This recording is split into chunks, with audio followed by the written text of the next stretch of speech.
मोर नाम बनिता। मु एक छोट गारे रहे। मु प्रतिदिन सकाळ 4टारे उठी मईसीठू क्षीर दुहे। तापरे मु क्षीर दबारे नेई पाख सहर को विक्रय करबाकू जाए। किंतु सेही सहर रे एपरी एक घर थिला जेउठारे जिबा मात्रे मोर हृदय द्रुत गति रे धड़कुथिला। एहा साहेबंकर बंगला थिला, जाहा देखिबाकू विशाल ओ धळा थिला। किंतु सेही घरर झरका पछरे थिबा चाहाणी बहुत किछि कहुथिला। जेतेबेले मु प्रथम थर क्षीर देबाकू सेठाकू जाइथिली, से निजे कबाट पाखरे ठिया होइथिले। से धळा कुर्ता पिंधिथिले एवं हालुका हसुथिले। मोते देखि से पचारिले, तुमर नाम कौन? मु आखि तळकू करी कहिली, मु बनिता क्षीरबाली। से कहिले, एबेठारू तुमे केवल बनिता क्षीरबाली नुहे। मु प्रतिदिन सेठाकू जाए, किंतु एबे से मो आखिरे अन्य किछि खोजिबा आरंभ करि देइथिले। तांको आखिर उष्मता, तांको कथार कोमलता एवं सर्वोपरि सेही नीरवता जाहा सबु किछि कहि देउथिला। गोटिए दिन से मते कहिले, आजी तुमे भीतरकू आस, मु चाहा तियारी करुछि। मु आश्चर्य होई भीतरकू गली। रोसेई घरे तांकर कथाबार्ता, तांकर हस एवं से मो पाखकू आसी कपरे चाहा भाळिबा सबु किछि मते अजब लागिला, किंतु मते भल लागुथिला। एबे प्रत्येक सकाळ मो पई एवं तांकर एक झलक थिला। एबे मु सबुदिने नुआ पोशाक पिंधिबा, मो केशरे फूल लगाइबा एवं दर्पणरे निजकू देखिबा थिला। मु तांकू जेपरी देखे सेपरी से मोते देखंती। गोटिए दिन से बहुत पाखकू आसिले। से कहिले, बनिता तमे बहुत शांत एवं तुम हातर क्षीर मिठा अछि। जेतेबेले मु तुमको देखे मु अनुभव करे जे दिनटी भल होइगला। मु चुप रहिली, किंतु मोर हृदयर स्पंदन सबु किछि कहुथिला। धीरे धीरे से मो पई अपेक्षा करिबाकू लागिले। सबुदिने कबाट खोला रहिथाए। मु भीतरकू जाए, क्षीर रखे, किछि मिठा कथा कही फेरी आसीथाए। किंतु सेदिन किछि परिवर्तन होई जाइथिला। सेदिन वर्षा हेउथिला। जेतेबेले मु सेठारे भिजी भिजी पहुंचिली, से कहिले, तुमर पोशाक परिवर्तन कर, नचेत तुमे असुस्थ होइजिब। मु टिके भय करिथिली, किंतु से मो आड़कू गामुछा बढ़ाई कहिले, भय कर नाही, मु किछि करिबि नाही, मु केवल ध्यान रखिबि। सेही मुहूर्तरे मु जानि पारिली नाही, किंतु मोर ओदा साढ़ी मो शरीर रे एपरी भाबरे लागी रहिथिला जे मु भितरे कौन पिंधिछि एवं कौन नाही ताहा स्पष्ट भाबरे देखा जाउथिला। सेही मुहूर्तरे तांको आखि सबु किछि कहिदेला एवं मोर निश्वास बंद होइगला। से मोते गामुछा देई बाहरकू चालीगले। जेतेबेले से फेरी आसिले, से गरम चाहा एवं ओदा पोशाक सहित मोते थरुथिबा अवस्थारे देखिले। से कहिले, एही अवस्था केवल थंडा जोगु नुहे। मु उपरकू चाहिली नाही, किंतु से मो हाथ धरिले एवं सेमाने धीरे से कहिले, तुमको एबे कौनसी जिनिसरे भय करिबार आवश्यकता नाही। से मोते तांको रूम रे बसाइले। से मोते सुखिला पोशाक देले एवं किछि न पचारी मोते एक कंबल रे घोड़ाई देले। एबे तांको आखिरे केवल सुरक्षा थिला, प्रेम नुहे, किंतु निश्चित भाबरे प्रेमर एक झलक थिला। मु जिबा आरंभ कला बेले से कहिले, काली तमे केवल क्षीर देबाकू आसीबा नाही, बरम काली किछि समय पाई मध्य बसिकी जीव, कारण तुमको बहुत किछि कहिबार अछि। मु उत्तर न देई कबाट बाहरकू पाद पकाइली, किंतु मोर हृदय सेठारे अटकी जाइथिला। कुहा जाई जेतेबेले वर्षा हुए, ताहा केवल शरीरकू नुहे, बरम आत्माकू मध्य उदा करे। एवं सेही दिन प्रथम थर पाई मु तांको आखिरे किछि देखिली, एपरी किछि जाहा एपर्यंत मो ठारू केही चाहि नथिले। परदिन सकाळे मु सेही साड़ी पिंधिथिली, जाहाकू साहेब सबुठारू अधिक पसंद करिथिले, हालुका गोलापी रंग। किंतु एथर मु भितरे बहुत पिंधि नथिली। मोर हृदय धड़ धड़ करुथिला, किंतु एक अद्भुत आकर्षण मोते सेही द्वार आडकू टाणी नेउथिला। से द्वार खोलिबा मात्रे से हसिले, किंतु तांकर आखि प्रथमे मो आखिकू देखि नथिले। सेमाने सीधा मो ओदा दुपटा उपरकू देखिले एवं ता परे तांको आखि किछि समय पई स्थगित रहिला, किंतु तांको आखिरे अन्य किछि थिला। मु बसिबा परे तांको आखि मो पाद देई मो जंघ पाखरे अटकी गला ଏବଂ ମୁଁ ଜାଣିଶୁଣି ମୋର ଗୋଡ଼କୁ ମୋଡ଼ିଦେଲି। ସେ ରୋଷେଇ ଘରକୁ ଗଲେ ଏବଂ ତାପରେ ଏକ କପ ଚାହା ନେଇ ଫେରି ଆସିଲେ। ଚାହା ଦେବା ସମୟରେ ତାଙ୍କ ହାତ ମୋ ହାତକୁ ସ୍ପର୍ଶ କଲା ଏବଂ ମୋ ଶିରା ଦେଇ ଏକ ସାମାନ୍ୟ ସ୍ରୋତ ବହିଗଲା।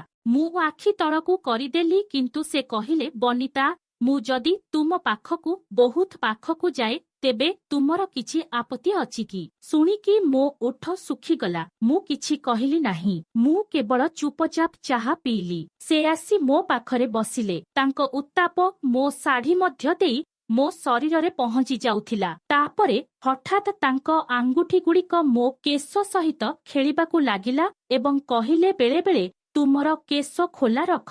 ମୁଁ କିଛି ନ କହି ଚୁପଚାପ ମୋର କେଶ ଖୋଲିଦେଲି। ଏବେ ମୋର କେଶ ତାଙ୍କ ଆଙ୍ଗୁଠିରେ ଫସି ଯାଉଥିଲା ଏବଂ ମୋର ନିଶ୍ୱାସ ଦ୍ରୁତ ହେଉଥିଲା। ସେ କହିଲେ, ତୁମେ ଜାଣ, ତୁମର ଓଦା କେଶରୁ ଆସୁଥିବା ସୁଗନ୍ଧି କୌଣସି ପରଫ୍ୟୁମ୍ରେ ନାହିଁ। ମୁଁ କହିଲି, ସାହେବ, ତୁମେ ବହୁତ ଭିନ୍ନ। ମୁଁ କେବେ କାହା ସହିତ ଏତେ ପାଖକୁ ଆସିନାହିଁ। ସେ କହିଲେ ଯେ, ତୁମେ ଆସିବା ପର୍ଯ୍ୟନ୍ତ ମୁଁ କାହାକୁ ଏତେ ପାଖକୁ ଆଣିବାକୁ ଚାହୁଁନଥିଲି। ସେ ଏବେ ମୋ ପିଠି ପାଖରେ ବସିଥିଲେ ଏବଂ ଧୀରେ ଧୀରେ ମୋର ଓଦା କେଶକୁ ଏକ ଗାମୁଛାରେ ଶୁଖାଉଥିଲେ। ପ୍ରତ୍ୟେକ ଭାଗ, ପ୍ରତ୍ୟେକ କୋଣ ଏପରି ଥିଲା ଯେପରି ସେ ମୋ ଶରୀର ପଢ଼ି ରହୁଥିଲେ। ସେ ସ୍ପର୍ଶ ନ କରି ମଧ୍ୟ ସବୁକିଛି ଅନୁଭବ କରୁଥିଲେ। ତାପରେ ସେ କହିଲେ, ବନିତା, ତୁମେ ମଧ୍ୟ ସେହି ଅନୁଭବ ପାଅ ଯେତେବେଳେ କେହି ତୁମକୁ କେବଳ ଦେଖେ ଏବଂ ସମଗ୍ର ଦୁନିଆକୁ ଭୁଲିଯାଏ। ମୁଁ ତାଙ୍କ ଆଖିକୁ ଚାହିଁ କହିଲି, ହଁ ସାହେବ, ଆପଣ ମୋତେ ଦେଖିଲେ ମୁଁ ଏହା ସବୁ କିଛି ଦେଖିପାରୁଛି। ସେଦିନ ଯେତେବେଳେ ମୁଁ ବାହାରକୁ ଯାଉଥିଲି ସେ ମୋ ହାତ ଧରି କହିଥିଲେ ଯେ, କାଲି ଆପଣ ଆସିବେ ନାହିଁ, ମୁଁ ନିଜେ ଆପଣଙ୍କୁ ନେବାକୁ ଆସିବି, କାରଣ ଏବେ ମୁଁ ଆପଣଙ୍କ ପାଇଁ ଅପେକ୍ଷା କରିପାରିବି ନାହିଁ। ମୋର ହୃଦୟର ସ୍ପନ୍ଦନ ବନ୍ଦ ହୋଇଯାଇଥିଲା, କିନ୍ତୁ ମୋ ହୃଦୟରେ କିଛି ଫୁଟି ଉଠିଥିଲା। ସେଦିନ ଯେତେବେଳେ ସାହେବ କହିଲେ ଯେ ଏବେ ସେ ନିଜେ ମୋତେ ନେବାକୁ ଆସିବେ, ମୋ ହୃଦୟରେ ଯେପରି ଝଡ଼ ଉଠିଲା ପରି ଲାଗିଲା। ସେ କଣ ମୋତେ ଏବେ ଦୁନିଆ ସାମ୍ନାରେ ଗ୍ରହଣ କରିବାକୁ ଚାହାନ୍ତି ନା ଅନ୍ୟ କିଛି? ପରଦିନ ସକାଳେ ମୁଁ କିଛି ଭିନ୍ନ ଅନୁଭବ କରୁଥିଲି। ମୁଁ ଏକ ହାଲୁକା ସବୁଜ ଶାଢ଼ୀ ପିନ୍ଧିଥିଲି, କିନ୍ତୁ ଭିତରେ କିଛି ନଥିଲା। ମୁଁ କେବଳ ସେହି ସାକ୍ଷାତର ସ୍ମୃତି ସହିତ ଦର୍ପଣ ସାମ୍ନାରେ ଠିଆ ହୋଇ ନିଜକୁ ଦେଖୁଥିଲି। ମୋ ମୁହଁରେ ହାଲୁକା ହସ ଥିଲା, କିନ୍ତୁ ମୋ ଆଖିରେ ଅସ୍ଥିରତା ଥିଲା। ଠିକ ସକାଳ 7ଟାରେ ତାଙ୍କ ଗାଡ଼ି ମୋ ଘର ସାମ୍ନାକୁ ଆସିଲା। ସେ ନିଜେ ଓହ୍ଲାଇ ଗଲେ। ଧଳା ସାର୍ଟ ପିନ୍ଧି ତାଙ୍କ ଆଖିରେ ସମାନ ଆଗ୍ରହ ଏବଂ ତାଙ୍କ ମୁହଁରେ ଧୀର ହସ ଥିଲା। ତୁମେ ଯିବା ପାଇଁ ପ୍ରସ୍ତୁତ ଅଛ କି ବୋଲି ସେ ପଚାରିଲେ। ମୁଁ ଚୁପଚାପ ତାଙ୍କ ପାଖକୁ ଯାଇ ଗାଡ଼ିରେ ବସିଲି। ଯେତେବେଳେ ଗାଡ଼ିଟି କ୍ଷେତ ଦେଇ ଗଲା ସେ ମୋ ହାତ ଧରି କହିଲେ, ଆଜି କେବଳ କ୍ଷୀର ବିତରଣ ନୁହେଁ, ଆଜି ତୁମେ ମୋର କାହାଣୀ ହେବ। ମୁଁ ତାଙ୍କୁ ଚାହିଁଲି ଯେ ତାଙ୍କ ଆଙ୍ଗୁଠିଗୁଡ଼ିକ ଏବେ ମୋ ହାତ ପାପୁଲିରୁ ମୋ ହାତକୁ ଚାଲି ଯାଇଥିଲା। ଆମେ ବହୁତ ଦୂରରେ ଥିବା ଏକ ଫାର୍ମ ହାଉସରେ ପହଞ୍ଚିଲୁ। ସେ ଦ୍ୱାର ଖୋଲି ମୋ ହାତ ଧରି କହିଲେ, ଏଠାରେ କେହି ନାହାନ୍ତି, କେବଳ ଆମେ ଏବଂ ଆମ ଉଭୟଙ୍କ ମଧ୍ୟରେ ଥିବା ସବୁକିଛି। ଭିତରର ପରିବେଶ ଶାନ୍ତ ଥିଲା, କିନ୍ତୁ ଆମ ମଧ୍ୟରେ ଅନ୍ୟ କିଛି ଚାଲୁଥିଲା। ମୁଁ ଘରେ ପହଞ୍ଚିବା ମାତ୍ରେ ସେ ମୋ ଶାଢ଼ୀର ପଲ୍ଲୁକୁ ଧୀରେ ଧୀରେ ସଜାଡ଼ି ଦେଲେ ଏବଂ କହିଲେ, ତୁମର ଗୋରା ଚର୍ମରେ ଏହାର ରଙ୍ଗ ତରଳି ଯାଉଥିବ। ମୁଁ ଏକ ଗଭୀର ନିଶ୍ୱାସ ନେଲି। ତାଙ୍କ ଆଙ୍ଗୁଠିଗୁଡ଼ିକ ଏବେ ମୋ ଚୁଟି ପାଖକୁ ଚାଲି ଯାଉଥିଲା। ସେ ମୋ ଆଖିକୁ ଚାହିଁ କହିଲେ, ତୁମେ ଭୟ କରୁଛ କି? ମୁଁ ଧୀରେ କହିଲି, ନା, କିନ୍ତୁ ଏହା ପ୍ରଥମ ଥର। ସେ ମୋ ମୁହଁକୁ ତାଙ୍କ ହାତ ପାପୁଲି ନେଇ କହିଲେ, ପ୍ରତ୍ୟେକ ପ୍ରଥମ ଥରକୁ ସ୍ୱତନ୍ତ୍ର କରିବା ମୋର ଦାୟିତ୍ୱ। ଆମେ ଚୁପଚାପ ପରସ୍ପରକୁ ଦେଖୁଥିଲୁ। ତାଙ୍କ ନିଶ୍ୱାସ ଏବେ ମୋ ଗାଲକୁ ସ୍ପର୍ଶ କରୁଥିଲା। ସେ ମୋ ପିଠିରେ ହାତ ରଖି ମୋତେ ଧୀରେ ଧୀରେ ତାଙ୍କ ପାଖକୁ ଟାଣି ଆଣିଲେ। ମୋର ଶରୀର ଥରୁଥିଲା, କିନ୍ତୁ ମୁଁ ତାଙ୍କୁ ଅଟକାଇ ନଥିଲି। ସେ ମୋ ଶାଢ଼ୀର ଫୋଲ୍ଡଗୁଡ଼ିକୁ ଟିକେ ଉଠାଇ କେବଳ ଫୁସ୍ ଫୁସ୍ କରି କହିଲେ, ବନିତା, ଏବେ ତୁମେ କେବଳ କ୍ଷୀରବାଲୀ ନୁହଁ, ବରଂ ତୁମେ ମୋ ଜୀବନର ସବୁଠାରୁ ସ୍ୱତନ୍ତ୍ର କାହାଣୀ। ମୁଁ ତାଙ୍କ ବାହୁରେ ମୋ ମୁଣ୍ଡ ରଖିଲି ଏବଂ ଆମର ନୀରବତାରେ ସବୁଠାରୁ ସାହସିକ ଭାବନା ବଢ଼ିଲା। ସେହିଦିନ ସାହେବ ମୋ ପାଇଁ ଏକ ଲାଲ ରେଶମ ଶାଢ଼ୀ ପଠାଇଲେ। ଯେତେବେଳେ ମୁଁ ଏହାକୁ ପିନ୍ଧିଲି, ଦର୍ପଣରେ ନିଜକୁ ଦେଖିଲି, ମୁଁ ନିଜକୁ କହିଲି, ଆଜି ତୁମେ ଅନ୍ୟ କାହାର ନୁହଁ, ତୁମେ କେବଳ ସାହେବଙ୍କ ପାଇଁ ସଜେଇ ହେଉଛ। ଯେତେବେଳେ ସାହେବ ମୋତେ ଉଠାଇବାକୁ ଆସିଲେ ସେ ଚୁପ ରହିଲେ, କିନ୍ତୁ ତାଙ୍କ ମନରେ କାହାଣୀ ଥିଲା, ଚାଲ ଆଜି ଦୂର କୌଣସି ସ୍ଥାନକୁ ଯିବା। ସେ କେବଳ ଏହା କହିଲେ ଏବଂ ମୁଁ ନ ପଚାରି ତାଙ୍କ ସହିତ ଯିବାକୁ ରାଜି ହେଲି। ଆମେ ଏକ ପାହାଡ଼ିଆ ବିଶ୍ରାମ ଗୃହରେ ପହଞ୍ଚିଲୁ। ଏକାକୀ, ନୀରବ ଏବଂ ରହସ୍ୟମୟ।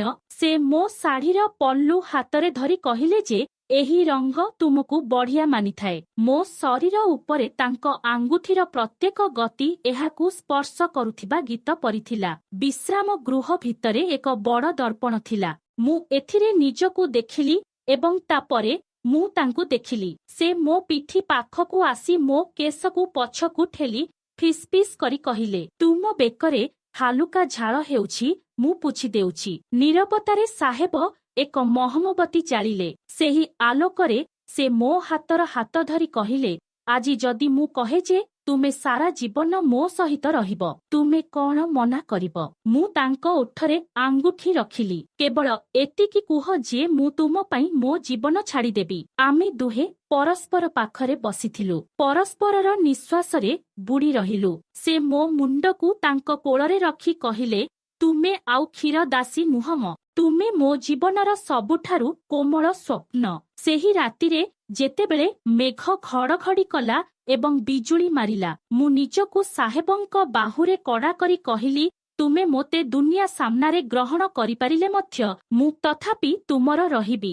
ସାହେବ ମୋ କପାଳରେ ହାତ ରଖି କେବଳ ଗୋଟିଏ ପ୍ରତିଶ୍ରୁତି ଦେଲେ, ଏବେ ତୁମେ ଦୁନିଆ ସାମ୍ନାରେ ମୋର ହେବ ଏବଂ ତୁମର ମଧ୍ୟ। ସେହି ରାତିରେ ଯେତେବେଳେ ମେଘ ଘଡ଼ଘଡ଼ି କରୁଥିଲା ଏବଂ ମୁଁ ତାଙ୍କ ଛାତିରେ ମୁଣ୍ଡ ରଖି ଭାବୁଥିଲି, ଏହା ପ୍ରେମ ଥିଲା ନା କେବଳ ଏକ କାହାଣୀ ମୁଁ ବୁଝିପାରୁ ନଥିଲି, କିନ୍ତୁ ଭିତରେ ଆଉ କିଛି କହୁଥିଲା। ମାଲିକର ଆଙ୍ଗୁଠି ମୋ ଗାଲ ଉପରେ ଥିଲା। ଝରକା ଭିତରେ ବର୍ଷାର ଟୋପା ବୁନ୍ଦା ଉଙ୍କି ମାରୁଥିଲା। ମୋର ହୃଦୟ ଦ୍ରୁତ ଗତିରେ ସ୍ପନ୍ଦିତ ହେଉଥିଲା। ମୁଁ ହାଲୁକା ହସ ସହିତ ତାଙ୍କ ଆଡ଼କୁ ଚାହିଁଲି, କିନ୍ତୁ ତାଙ୍କ ଆଖିରେ କିଛି ଅଦ୍ଭୁତ ଭୟ ଥିଲା। ମୁଁ ପଚାରିଲି, କ'ଣ ହେଲା ସାହେବ? ସେ ନୀରବ ରହିଲେ ଏବଂ ସେ କେବଳ ମୋ ହାତ ଧରିଲେ। ହଠାତ୍ ସେ କହିଲେ, ବନିତା, ଆଜି ମୁଁ ଯାହା କହିବି ତାହା ତୁମ ପାଇଁ ସବୁକିଛି ବଦଳାଇ ଦେବ। ମୋର ନିଶ୍ୱାସ ବନ୍ଦ ହୋଇଗଲା ଏବଂ ସେ ଆଗକୁ ବଢ଼ିଲେ। ମୁଁ ବିବାହିତ କିନ୍ତୁ ଖୁସି ନୁହେଁ। ମୋ ସ୍ତ୍ରୀ ବିଦେଶରେ ଅଛନ୍ତି ଏବଂ ଆମେ ବର୍ଷ ବର୍ଷ ଧରି ଅଲଗା ଅଛୁ, କିନ୍ତୁ ମୁଁ ସମାଜ, ନାମ ଏବଂ ସମ୍ମାନ ମଧ୍ୟରେ ଖସି ରହିଛି। ମୁଁ ଚୁପ ରହିଲି, କିନ୍ତୁ ମୋ ଆଖିରୁ ଲୁହ ଝରି ପଡ଼ିଲା। ମୁଁ ନିଜକୁ ନିୟନ୍ତ୍ରଣ କଲି। ସାହେବ କହିଲେ, ତୁମେ ମୋର ସତ୍ୟ ଜାଣିବାକୁ ଚାହୁଁଥିଲ, ତେଣୁ ସବୁ କିଛି ଜାଣ। ମୁଁ କେବଳ ଏହା ଜାଣିବାକୁ ଚାହୁଁଛି, ସାହେବ, ତୁମେ ମୋତେ ସତରେ ଭଲ ପାଉଛ ନା ତୁମେ କେବଳ ମୋ ସହିତ ଟାଇମ୍ ପାସ୍ କରୁଛ? ସେ ମୋ ପାଖକୁ ଆସିଲେ ଏବଂ ସେ ମୋର ଦୁଇଟି ହାତ ଧରି କହିଲେ, ବନିତା, ତୁମେ ମୋର ଦୁନିଆ। ମୁଁ ପ୍ରତିଦିନ ତୁମ ସହିତ ଉଠିବାକୁ ଚାହୁଁଛି। ମୁଁ ତୁମର କେସ୍ ସବୁଦିନେ କୁଣ୍ଡାଇବାକୁ ଚାହୁଁଛି। ମୁଁ ତୁମ ସହିତ ବୁଢ଼ା ହେବାକୁ ଚାହୁଁଛି। ମୋର ହୃଦୟ ପୁଣି ତରଳି ଗଲା। ମୁଁ ତାକୁ କୁଣ୍ଢେଇ ପକାଇଲି। ସେହି ଉଷ୍ମତା, ସେହି ହୃଦୟର ସ୍ପନ୍ଦନ, ସବୁକିଛି ପୁଣି ଥରେ ଜୀବନ୍ତ ହୋଇଗଲା ପରି ମନେ ହେଉଥିଲା। ଏହା ଏବେ ଶାଢ଼ୀ ପରି ଓଦା ହୋଇଗଲା ଏବଂ ଯେତେବେଳେ ସେ ମୋ ମୁହଁକୁ ଧରି କହିଲେ, ଆଜି ମୁଁ ତୁମକୁ ଦୁନିଆରୁ ଛଡ଼ାଇ ନେବାକୁ ଯାଉଛି କେବଳ ମୋ ପାଇଁ, ତେଣୁ ମୁଁ ତାଙ୍କ ଛାତିରେ ମୋ ମୁଣ୍ଡ ରଖି କହିଲି, ମୋତେ ତୁମର ହୃଦୟ ଯେଉଁଠାରେ ଅଛି ସେଠାକୁ ନେଇଯାଅ। ଆମେ ନିଷ୍ପତ୍ତି ନେଇଥିଲୁ ଯେ ପରଦିନ ସେ ମୋ ସହିତ କୋର୍ଟରେ ବିବାହ କରିବେ। ମୁଁ ମୋ ପରିବାରକୁ କହିବାକୁ ପଡ଼ିଲା, କିନ୍ତୁ ଭୟ କରିଥିଲି ଯେ ସେମାନେ ରାଜି ହେବେ ନାହିଁ। ପରଦିନ ସକାଳେ ଆମେ ଦୁହେଁ ମନ୍ଦିରରେ ପହଞ୍ଚିଲୁ। ସରଳ ପୋଷାକ, ସରଳ ଶାଢ଼ୀ ଏବଂ ଦୁଇଟି ହୃଦୟ ଯାହା ଏବେ ଅଲଗା ହେବାକୁ ଚାହୁଁନଥିଲେ। ଯେତେବେଳେ ପଣ୍ଡିତ ପଚାରିଲେ, ତୁମେ ପ୍ରସ୍ତୁତ କି? ମୁଁ ତାଙ୍କୁ ଦେଖିଲି ଏବଂ କେବଳ ମୁଣ୍ଡ ହଲାଇଲି। ସେହି ମୁହୂର୍ତ୍ତ ମୋ ଜୀବନର ସବୁଠାରୁ ସୁନ୍ଦର ମୁହୂର୍ତ୍ତ ଥିଲା। ବିବାହ ପରେ ଯେତେବେଳେ ଆମେ ତାଙ୍କ ଘରେ ପହଞ୍ଚିଲୁ, ମା ଦ୍ୱାର ଖୋଲିଲେ। ତାଙ୍କ ଆଖିରେ ଆଶ୍ଚର୍ଯ୍ୟ ଏବଂ କ୍ରୋଧ ଉଭୟ ଥିଲା। ସେ ପଚାରିଲେ, ଏ ଝିଅଟି କିଏ? ସୁଭାଷ କହିଲେ ଯେ ଇଏ ହେଉଛନ୍ତି ମୋ ସ୍ତ୍ରୀ ଏବଂ ମୋର ଆତ୍ମା। ମା ରାଗିଗଲେ ଓ କହିଲେ, ତୁମେ ଜଣେ କ୍ଷୀରବାଲି ସହିତ ତୁମର ପ୍ରତିଷ୍ଠା ନଷ୍ଟ କରିଛ। ମୁଁ କିଛି କହିଲି ନାହିଁ। ମୁଁ କେବଳ ମୋ ଶାଢ଼ୀର ଓଢ଼ଣା ସଜାଡ଼ି ଦୂରେଇ ଠିଆ ହେଲି। ସୁଭାଷ ମୋ ମାଙ୍କ ସହ ଯୁକ୍ତି କଲେ ଏବଂ ତାଙ୍କୁ ବୁଝାଇବାକୁ ଚେଷ୍ଟା କଲେ, କିନ୍ତୁ ସେ ଶୁଣିଲେ ନାହିଁ। ଆମେ ଆମର ବିଶ୍ରାମ ଗୃହକୁ ଫେରିଗଲୁ, ଯେଉଁଠାରେ ମୁଁ ତାଙ୍କୁ ପ୍ରଥମ ଥର ପାଇଁ ଭଲ ପାଇଥିଲି। ସେହି ଘର ଏବେ ମୋର ଥିଲା। ମୁଁ ମୋର ଏବଂ ତାଙ୍କର ଏକ ଛୋଟ ଡାଏରୀ ଖୋଲିଲି। ଏବେ ମୁଁ କେବଳ ଜଣେ କ୍ଷୀରବାଲୀ ମହିଳା ନୁହେଁ, ବରଂ ଜଣେ ବ୍ୟବସାୟୀ ମହିଳା, ଏବଂ ସେ ଆଉ କେବଳ ମୋର ମାଲିକ ନୁହନ୍ତି, ବରଂ ମୋର ସାଥୀ। ଗୋଟିଏ ଦିନ ସେ ମୋତେ କୁଣ୍ଢେଇ ପକାଇ କହିଲେ, ଯେତେବେଳେ ମୁଁ ତୁମକୁ ପ୍ରଥମ ଥର ପାଇଁ ଦେଖିଲି, ମୁଁ ଭାବିଲି ତୁମେ କେବଳ ଏକ କାହାଣୀ, କିନ୍ତୁ ତୁମେ ମୋର ସମ୍ପୂର୍ଣ୍ଣ ପୁସ୍ତକ ହୋଇଗଲ। ପୁଣି ବର୍ଷା ହେଉଥିଲା। ମୁଁ ବାଲକୋନିରେ ଠିଆ ହୋଇ ଚାହା ପିଉଥିଲି। ଭିତରେ ସୁଭାଷଙ୍କ ରେଡିଓରେ ସେହି ପୁରୁଣା ଗୀତ ବାଜୁଥିଲା। ମୁଁ ତାଙ୍କୁ ଦେଖିଲି ଏବଂ ଭାବିଲି, ସବୁଠାରୁ ବଡ଼ ପ୍ରେମ ସେଠାରେ ମିଳେ ଯେଉଁଠାରେ ଦୁନିଆ ଏହାକୁ ଖୋଜିବାକୁ ମଧ୍ୟ ଚାହେଁନାହିଁ। ଏବଂ ଆଜି ଯେତେବେଳେ ମୁଁ ପଛକୁ ଚାହିଁଲି, ମୁଁ ବୁଝିପାରୁଛି ଯେ ସମ୍ମାନ ଏବଂ ସ୍ୱୀକୃତି ତୁମର କାମ ଦ୍ୱାରା ସୃଷ୍ଟି ହୁଏ, ତୁମର ଅତୀତ ଦ୍ୱାରା ନୁହେଁ। ତୁମେ ଯାହାକୁ ନିଜକୁ ଭଲ ପାଇବା ଶିଖାଇଛ, ସେ କେବେ ତୁମକୁ ଛାଡ଼ିପାରିବ ନାହିଁ। ଯଦି ଏହି କାହାଣୀ ତୁମର ହୃଦୟକୁ ଛୁଇଁଛି, ତେବେ ତଳେ ମନ୍ତବ୍ୟରେ ଏହା ଲେଖ। ବନିତା ପରି ସମସ୍ତଙ୍କୁ ପ୍ରେମ ମିଳୁ। ଭିଡିଓକୁ ଶେଷ ପର୍ଯ୍ୟନ୍ତ ଦେଖନ୍ତୁ ଏବଂ ଚ୍ୟାନେଲକୁ ସବସ୍କ୍ରାଇବ୍ କରନ୍ତୁ।